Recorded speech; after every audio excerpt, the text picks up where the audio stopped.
it's a unique opportunity to work with students for the day and to see what they've got to bring to some of the design conundrums that we face as professionals, and also give them an insight into private practice. We're very interested in green infrastructure in terms of it being a critical element of the way that cities in particular are planned and designed. And this is really because of the massive benefits, the social, environmental and economic benefits that green infrastructure can deliver. And therefore I believe that the students will really kind of get them to really fundamentally think about what is the actual natural environment, what can it actually do in terms of creating better places in the future.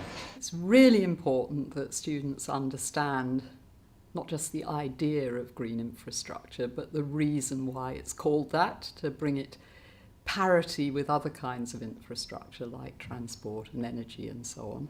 And we believe that green infrastructure should be planned in the same way that you plan water, or in the same way that you plan your other city resources, transport, energy, etc.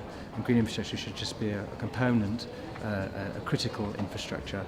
You know, there's no doubting that we have to become more aware of natural systems in terms of how we design our cities in the future.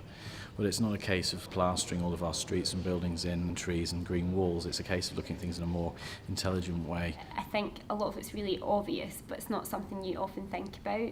It's never occurred to me that we've concreted over everything that used to exist, and it is definitely a good thing to be trying to build green back in, and obviously it has a natural purpose.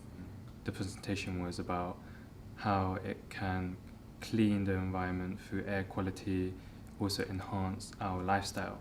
I mean, not really coming from a background of specifically within what we were dealing with today. A lot of it was in some ways new.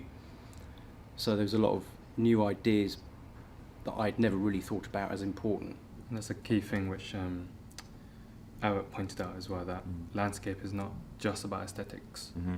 Yeah. It's how we can actually implement green infrastructure in a usable way, and how can that actually contribute back into the city we are living in. It's just that extra hidden layer that has to be exposed and show what landscape architecture actually is. It's not just a tree, it's not just a plant, it's not just aesthetic purpose. It has a reason why it's there.